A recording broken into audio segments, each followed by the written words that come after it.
I'm Nora. That's Sto. I can never tell whatever side he's on. Right.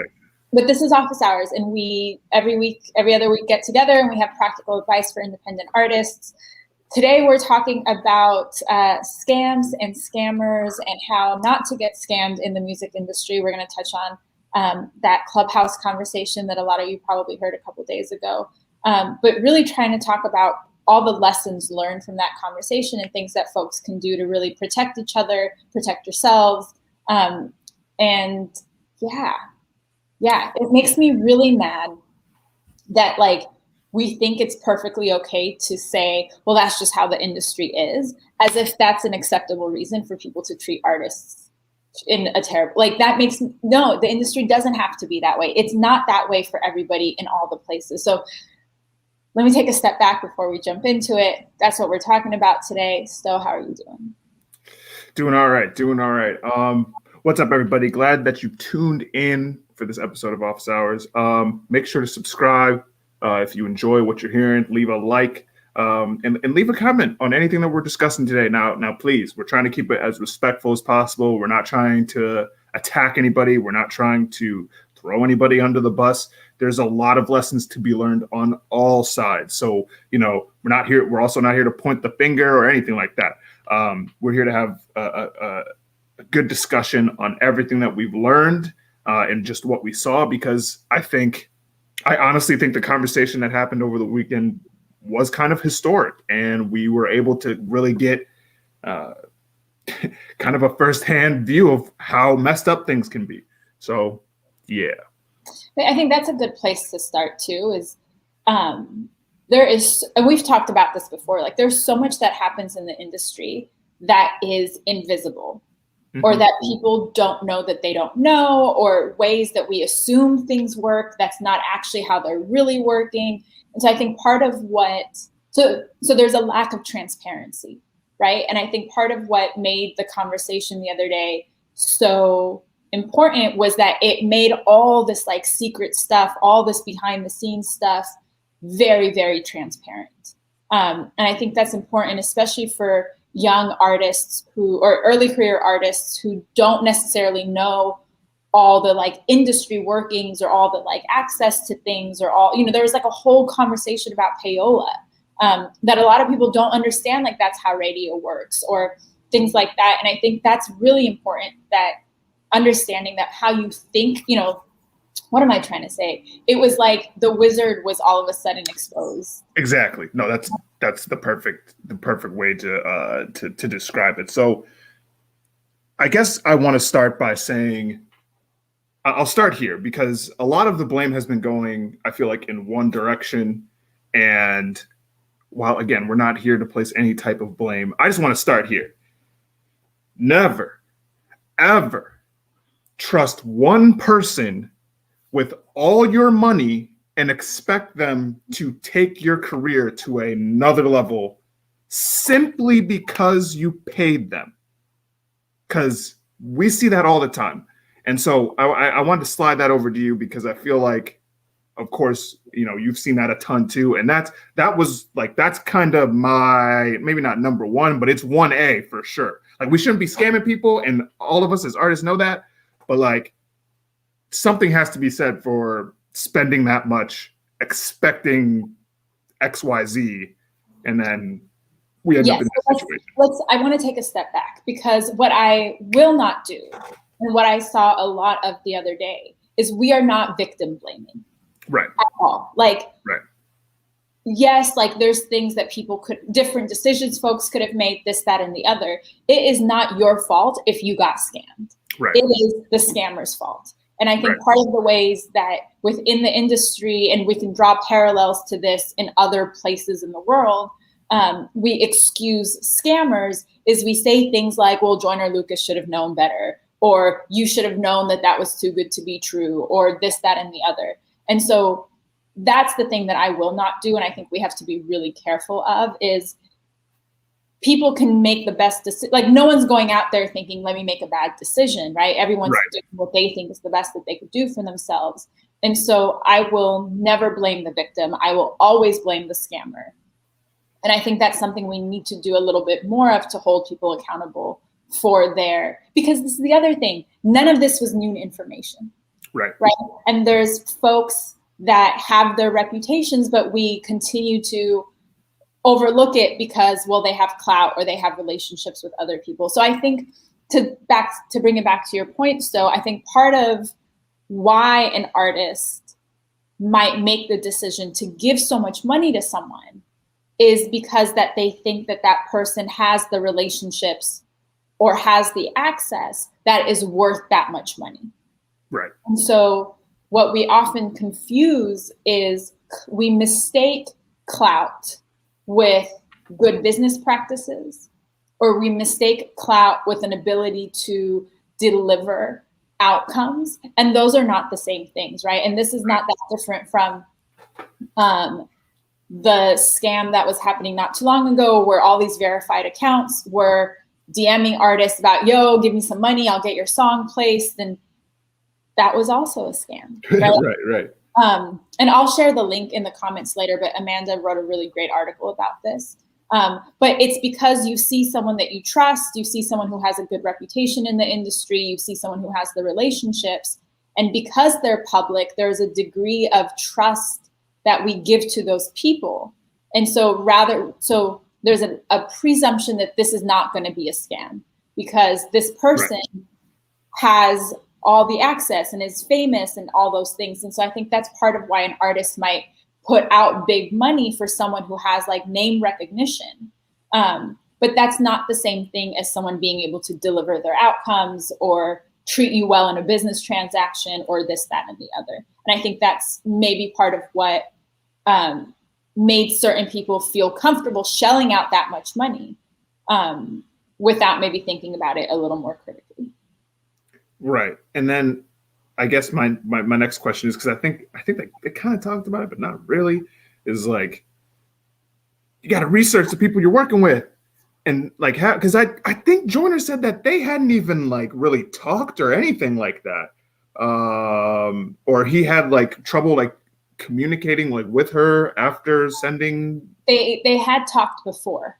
Okay, they had talked, but they hadn't like, I don't think they had met or something like that. I think whatever it is, regardless, I think it's important to make sure you research the people that you want to work with and make sure that communication is, and we've kind of talked about this with negotiation and collaboration and stuff like that, but you know, your communication has to be on the same page, because especially if you're working or supposed to be working so closely in tandem in terms of, you know, you're supposed to be in charge of my career or what moves are being made and stuff like that. Like, you know, how you're communicating is super important. And I meant to go back to this is like, did you read that contract?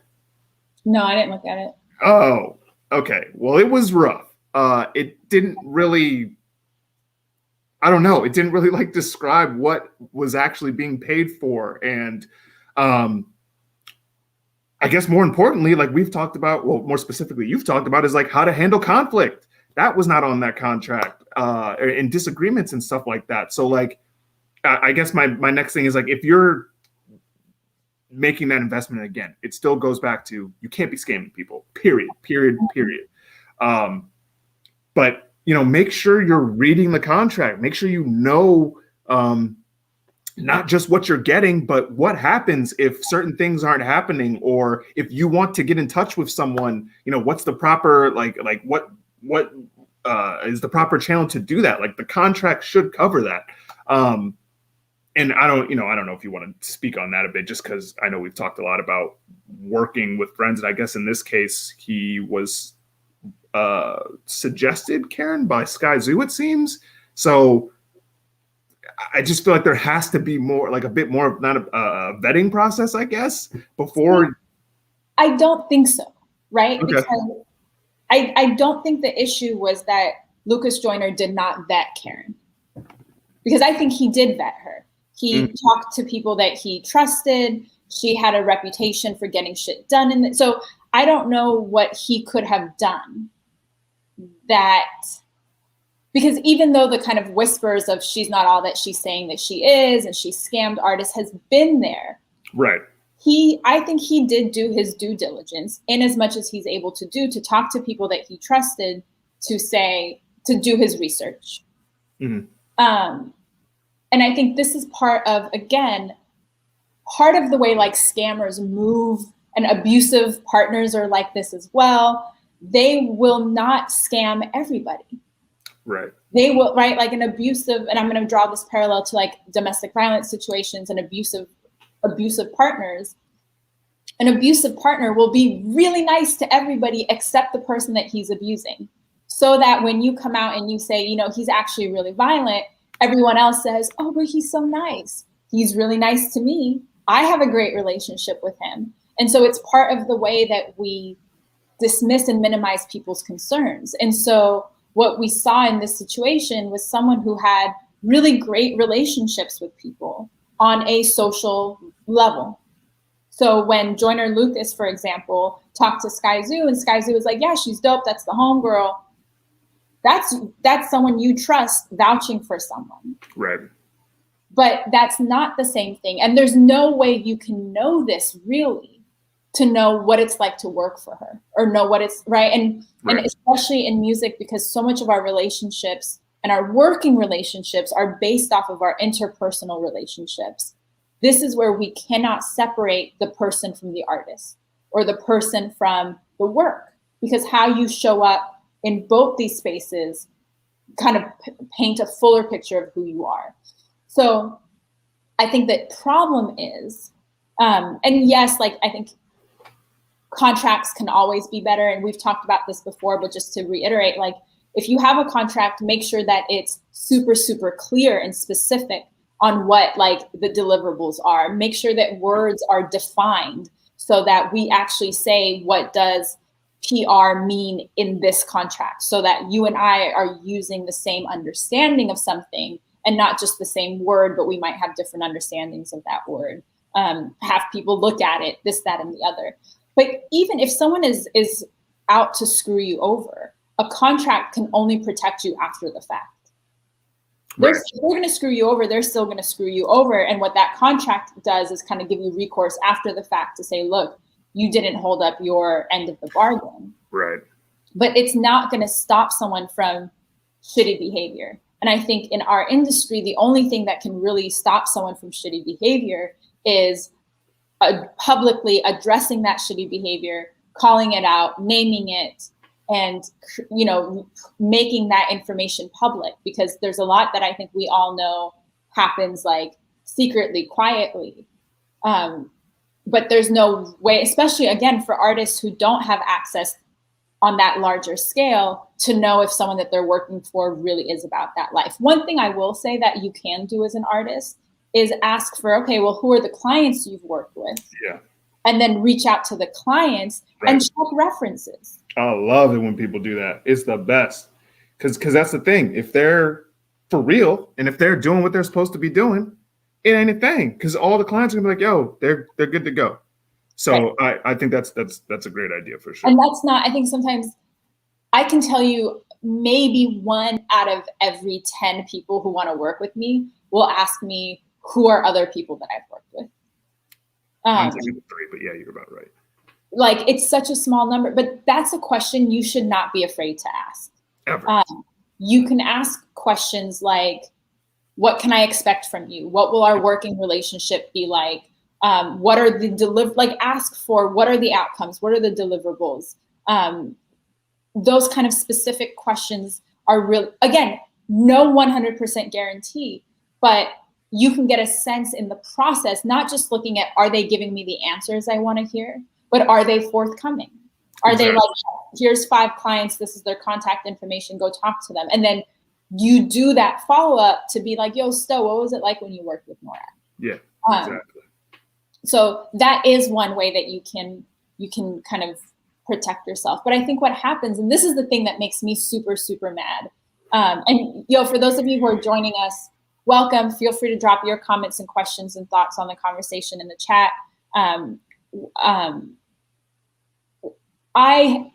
I just get really upset when people prey on artists who are early in their career, who are like, this is their dream, this is their hope. Right.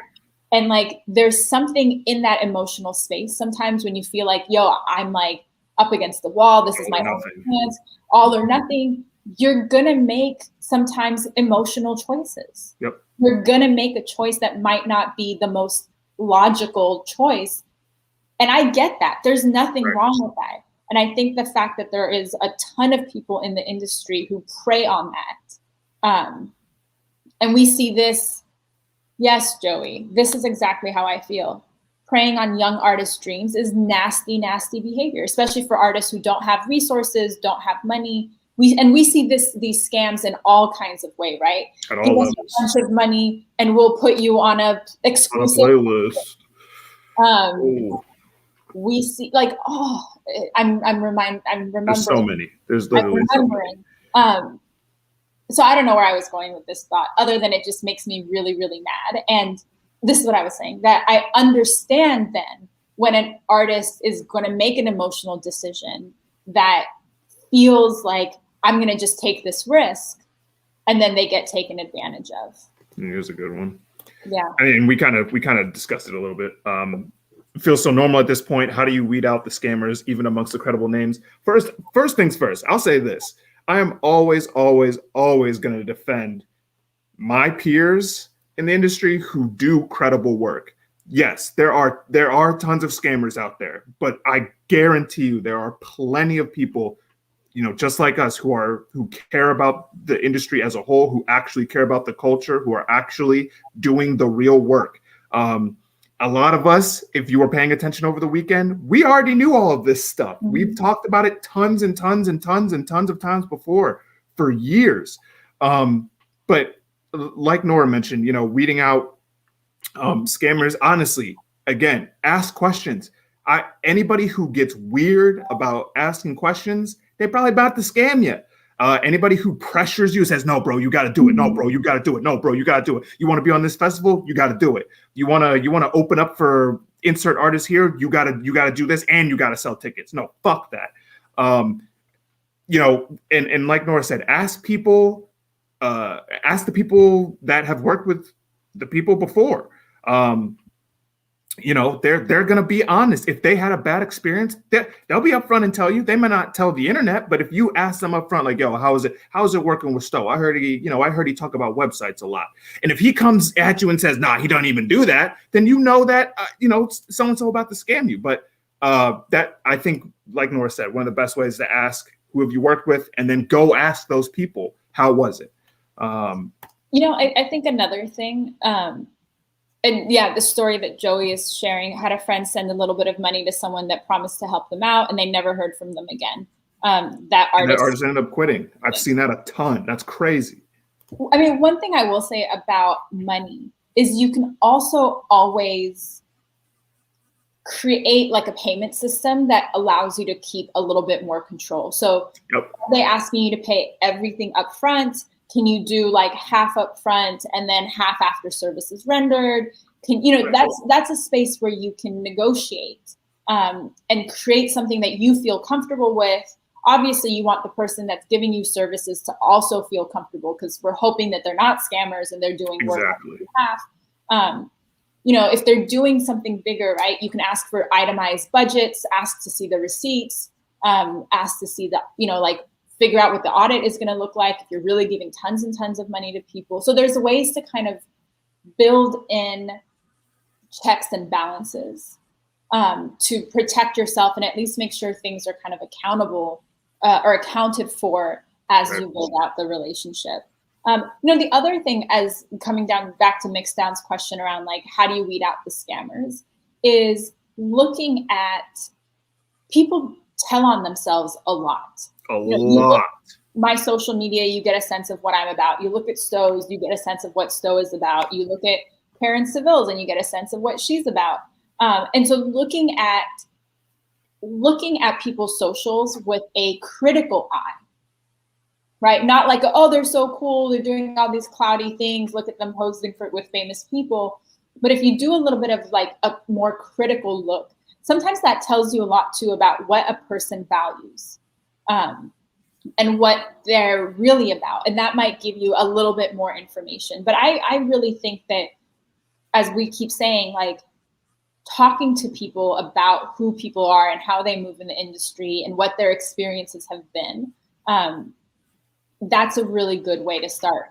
And I think don't be afraid to have asked to have a couple conversations with someone so you can suss out, like, how does it feel? You don't have to jump into a project all in or nothing. And sometimes as an artist, thinking about, is this too good to be true?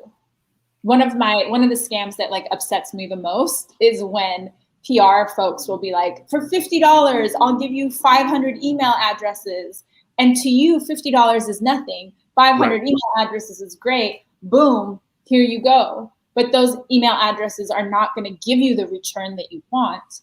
Right. Right. You're going to end up spamming a bunch of people. So thinking about, like, for yourself, what is your motivation? What is your intention in working with someone?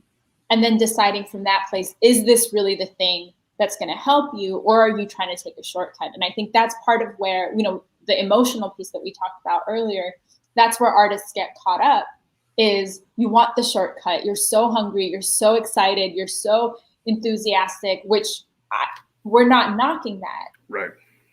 But if you can be aware of what's driving you, it invites in you the moment to kind of pause and think about how you're making that decision. The other thing is making sure that you're paying attention to all the details of what's going on the business side of your career. And a lot of artists like take a step back and, oh, Joey, that's a good question. We're going to, okay, I'm going to come to both these questions right now. But just making sure that you're aware of what's going on. Right. I think a lot of artists are like, here, do this for me. And then they take a hands-off perspective. And if people know you're going to be hands-off, they feel like they have more space to just do whatever. Right. Okay. This is a good question from Mixdown. So is paying for consultation considered a scam? I mean, as someone who does consultations, I'm naturally going to say no, but there's a massive difference between, hey, I need your help, your knowledge, your advice so that I can grow in my career and I can make money and, build my community or whatever, versus pay me money and I'm going to, quote, put you on. Pay me money and I'm going to put you on this publication that's supposed to blow you up. The one from back in the day, that's my favorite, and I'm always use it till the day I die. Hey, pay me X amount of money and I'll put you on Complex. Are you? What? And the thing is, people are still falling for it today. Go look at Complex. When's the last time any of you have looked at Complex for a song premiere? Wait, time out. Can we just also mention that paying for any kind of blog placement, article write-up, that is not press, that is an advertisement. You have, like, a good journalist will never take money from you to write about you. That is unethical as fuck. And if they do now you've just bought a billboard, you've bought ads, you've bought commercials. So just, if anyone's promising you, like, taking money to verify you on socials, taking money to write about you in an article, like, those are all things that should be free, that you should not have to pay for. And have application processes, damn it. Yeah. You can do it for free and do it on your own. You don't have to, and the person you're paying probably can't even really do it. They probably have a middleman or something or whatever. But the other question, going back, so, and both, this was also the question that Joey had around the vetting process and so is paying for a consultation considered a scam? I don't know. I interrupted you, so I don't know if you were done answering. Oh, all I was just going to say is that there's just a massive difference between paying me for a consultation where I've studied the work, I've worked with artists, you're taking my knowledge, advice, et cetera, versus, hey man, pay me $200, I'll put you on this festival. Pay me $200, I'll blow you up. Pay me $200 and I'll make sure you get X amount of views. And then with the vetting process stuff versus consultations, listen, any person that's doing consultations that's afraid of the vetting process, be wary of that. Because I don't do a consultation without hopping on the phone first and telling you exactly how this consultation is going to go down, and even bring up a couple points that we would cover in that consultation. So you have every right to vet. and this is in almost anything. You have every right to vet someone that you are giving your hard-earned money to whether it's, I don't care what the service is. That's debatable, I guess, but you get my point. But it's okay to vet people, especially in the industry, because again, there are people who are out here to scam. That is how it is. So it's okay to ask questions. It's okay to do research. It's okay to, again, ask previous clients, yo, what was it like working with them? Because they'll give you the real answer, and then you can make an educated decision versus, just thinking, oh snap, I have to pay for this or I'm not going to take that next step. Like, scammers use that pressure too. Like, yo, you're not gonna blow up if you don't, invest in stuff like that, So yeah. I think what I would add to that is that not all consultants are the same. Right. And so deciding what you want from a consultant, and are they the person that can provide it to you? So yep. I think some consultants, and I see this in like the life coaching space as well. Like some of that is for sure a scam, and some of it is not. But I think that's why the vetting process is so important, to decide, like, is the person that you're working with, do they have the experience? Do they have the credits? Do they have a body of proof? Do they have an approach? I think one of the best questions you can ask is like, what would you do for me specifically, versus like, what are you doing for everybody else? So I think using some of the things that we've talked about, you can decide if consult is appropriate for you or not. And this is something we've talked about before as well, as like, you might not need a manager, you might need a consultant, or you might need exactly. a consultant. So making sure that you're clear on what you want, and then the person that you're asking to do that is going to do that for you, so it's a good fit. I think anyone, to your point, Sto, who promises to like put you on, like no one can do that unless you're. Because it's going to require work on your part as well. Like, I know artists, y'all hate it when we say this. I get it. You're making dope music and people should just listen to the music just because. In a perfect world, that's how it would be. But there's a million things going on. There's a billion things going on. There's thousands upon thousands upon thousands of songs being released. So it's going to take more than just having that dope music. So again, vetting people, especially in the consultation space or any space really, is important, because again, you're spending your hard-earned money to try to take that next step. It's an investment, so you're allowed to ask those questions. So something that came up a lot in the conversation the other day was how worried people were. So how many people knew what was going on? That's what I was going to ask you next. How many people knew what was going on? How many people were afraid to speak up because they thought they would get blacklisted? Yeah. And how many people kind of enabled, or even in the conversation, right? People were like making excuses for, oh, well, that's just how it is. And you just, man, it's going to happen to everybody. And what was Whack 100 doing? I don't care. I'm saying his name. What the hell was that? I don't care. What was that?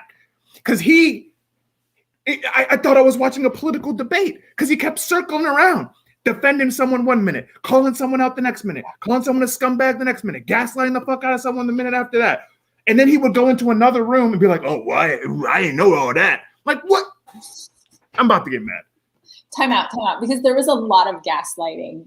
That was going on. And the thing, I heard a part of the clip where Karen Civil was like, you could have reached out to me, and you could have talked to me, and we could have just had this conversation. And come on, man. And the whole point was, you were not answering my messages. And when I did reach out to you, you were upset. And so that's part of, and I want to name that, because please, I couldn't believe it. This is part of the way that people, right? Like, people will spin a situation to make you think that you're asking too much when you want to vet me, or you're doing too much when you're trying to communicate. And so gaslighting is part of how scammers and abusers will protect themselves, to make you think like you're the problem, and then to spin a narrative that everyone else says, well, why didn't you try to talk to her? Why didn't you reach out? No, because it did turn into that. And it's like, yeah, come on, Mike. And so part of how we allow scammers to continue scamming in the industry is that we believe the scammer's narrative. And they've now put everyone, right? They've like turned the tables. And so I think part of it is the ways in which, and I understand that there are real power dynamics at play. There are people who are super powerful in our industry who are shitty, terrible people. And what does it look like to speak up against them? I mean, it wasn't too long ago, I called out a big music festival for some of their predatory practices, and I was getting fake people creating fake email or fake fucking Instagram accounts, like sliding into my DMs to yell at me. Like people, so I don't want to diminish how hard it is to speak up against people who are powerful in the industry, who can do things like hack your website and take you down. But I think the narrative that this is inevitable is something that we can push back against. And that was my next question is because a big point that Wack made, and like Mixdown was saying here, he basically said, if you want to succeed, you have to play the game, you have to play dirty, you have to play filthy. And I just want to know your take on that. I think that's only true if you decide that that's true. Exactly. And I think that I'm really proud of the fact that I've navigated this industry with integrity, and that I've supported artists and worked with artists who have done the same. I'd like to think that I work with people like you who do the same. And so, so if you define success for yourself, if you define power for yourself, if you define like making it for yourself, you don't have to participate in those systems. And you can say, like, I think it's a cop-out. I think it's a super cop-out. I think it's mad cowardly to be like, well, it's just the way it is, because now you don't have to do anything uncomfortable for yourself. You don't have to use your own power and your own privilege, right, to challenge those systems of power or to call people out. No, that's fucking cowardly. Exactly. And I agree. We've seen so many times, or so many instances of artists actually doing the right thing and actually, putting on, whether it's in the independent scene or whatever. So you really don't have to play the game dirty, and you can succeed by doing the right thing. Let's see what comments we got here. You know what? I think if you're going to play the game dirty, you'll attract other dirty people. Do you know what I mean? And if you're going to play the game right, you're going to attract those kinds of people. Because if I see someone dirty, I'm just not going to work with you. Yep. And you probably won't want to work with me because I'm going to call you out on your bullshit. And so we'll naturally just move away from each other. And so I think, one of the things is like, there is no one music industry. There are so many different kinds of industry. Like the music industry is whatever you decide it to be. And so you can really choose the kind of people you want to put around you and how you want to navigate it. Yeah, that shit just makes me mad. And then the way that people are complicit in other people's fuckery. Right. No, absolutely. Absolutely. First off, we appreciate you all for tuning in. This is episode 35 of Office Hours. Obviously, we're talking about that Clubhouse from the other day. Hopefully it doesn't, I pray, because they've been trying to keep this thing going all week. And it's just, I'm glad that we had this conversation, just because I do think it relates to us and independent artists and how, like some of you that are going to see us in the future, maybe you're trying to get up to that level.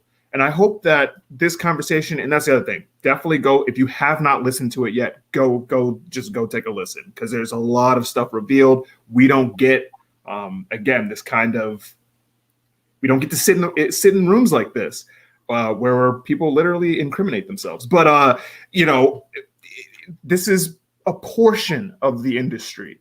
And so, I really wanted to have this conversation just to make sure we actually learned from this, because I don't want this to be this huge viral moment where it's just F her and I can't believe he did that and blah, blah, blah.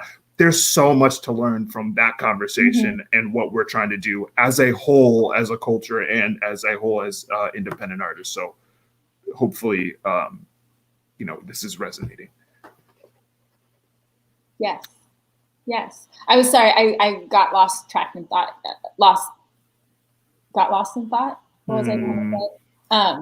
That I think there's so, you know, like this is interesting to people because it's like gossipy and it's scandalous and it's drama, but there really are a ton of like teaching moments and ways to like listen to the conversations, because you see really like a behind the scenes understanding of how parts of the industry work, and hopefully take some lessons in conversation with this discussion that we're having that you can use to feel more comfortable in like naming people who are not as transparent as they should be, or ways that you can protect yourself better.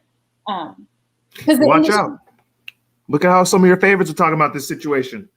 Pay attention to that. Yeah. Yeah. I've seen some crazy stuff. Yeah, exactly. It'll tell you exactly who's sitting where. And you know, some artists I feel like are romanticizing like that next level, but some of those people that you're trying to work with, they ain't gonna give a fuck about what you got going on. They're just trying to steal from you. So look at how they're talking about this situation as well. Yeah. I was kind of nervous about having this conversation today. But I think that's all right. I know I was like, oh, I don't want to just like shit talk, but no. We doing bigger things at office hours here. And for folks who are watching this after the fact, as always, like drop your comments, let us know what you're thinking, let us know your own experiences. Make sure you like, you subscribe, you share. If not this episode, tons of other episodes. Hold on, Joey has a question. How do you feel about people speaking up more frequently about stuff like pay to play blogs, pay for playlisting, pay for radio? In my head, like, people need to keep talking about it.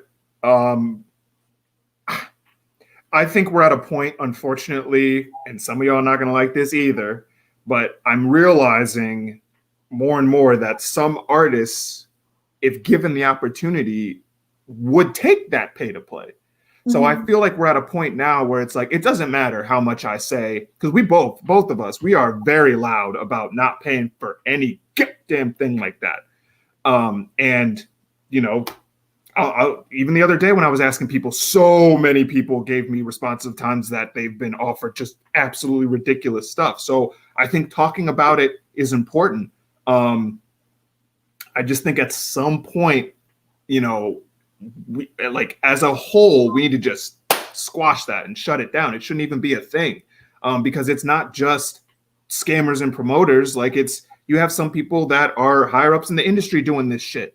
And, you know, if we don't speak up about it, it's going to keep happening. But at the same time, again, like, I think part of it is educating artists to not take shortcuts, because again, I think some artists, if they were in Joyner's situation, might have done the same damn thing.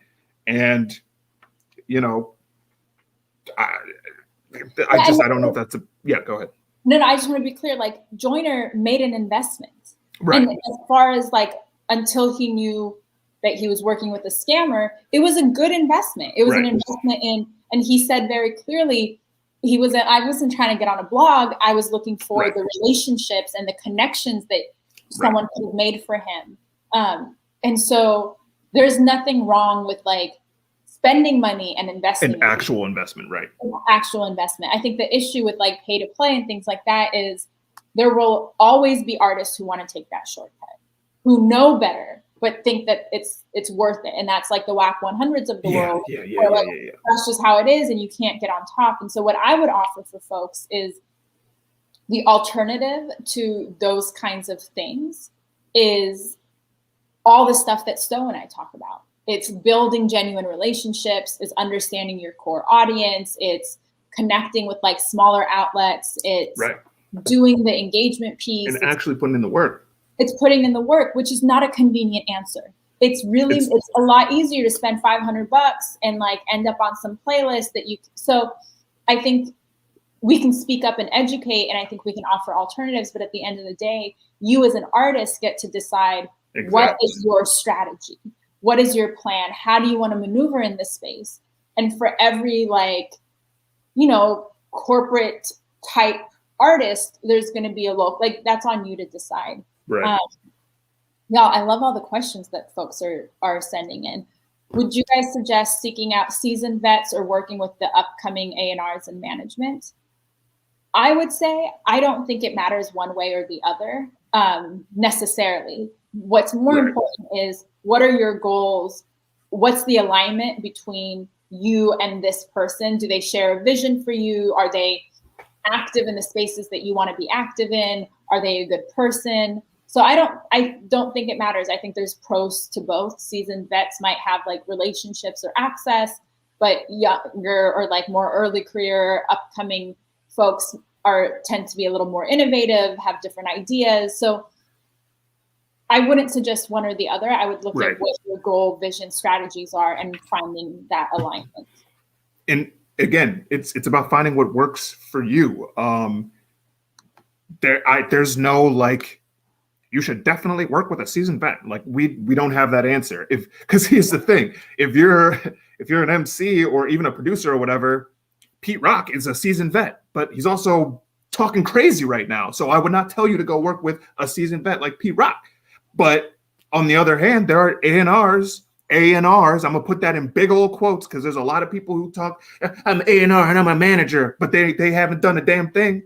So it's on both sides. But there are also seasoned vets that have done incredible work and are helping their communities and doing all this stuff. There are A&Rs that are putting on people and actually advising clients and stuff like that. You gotta take the time to do your research. Hop on the phone, ask what they've done. You know what I'm saying?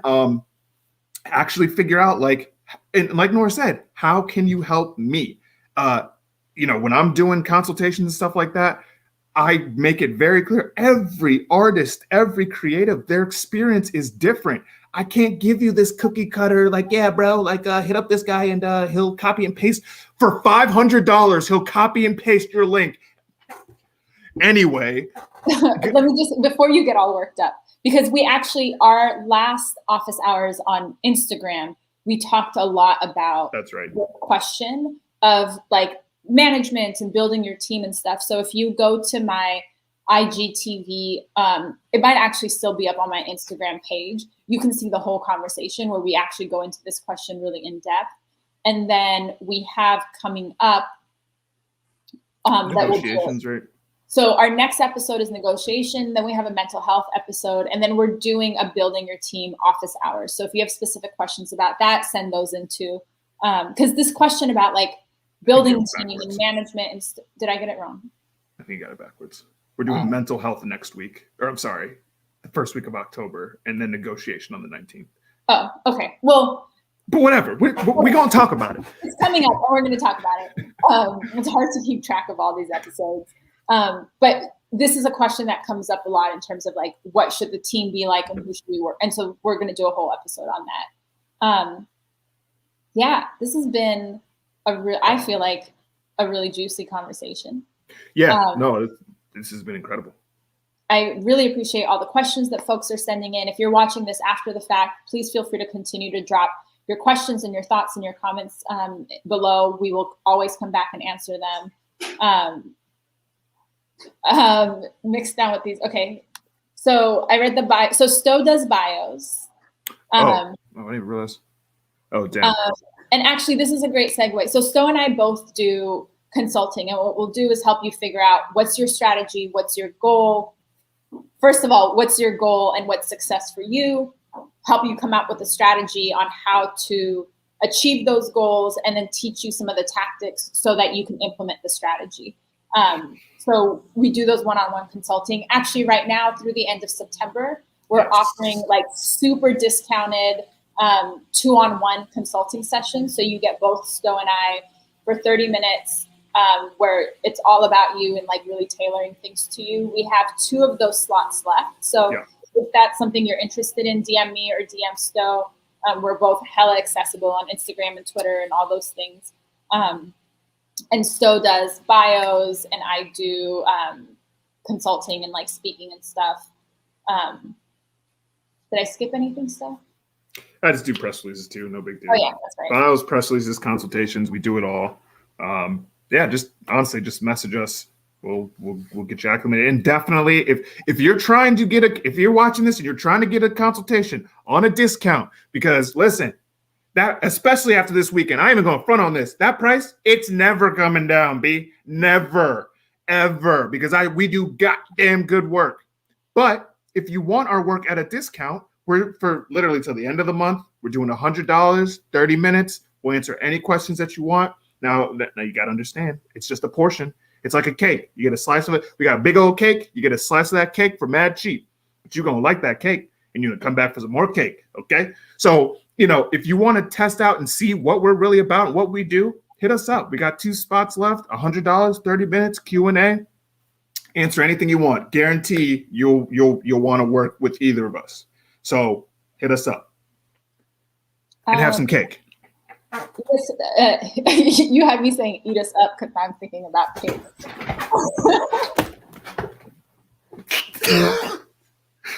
God damn. On that note, hit the like, hit the subscribe, drop your comments, share this with a friend who needs to see it. Thank you all so much for sending in those questions and participating in today's conversation. Take care of yourselves, eat some cake or something delicious, and we'll see you next time on Office Hours. Get a damn website and drink some water.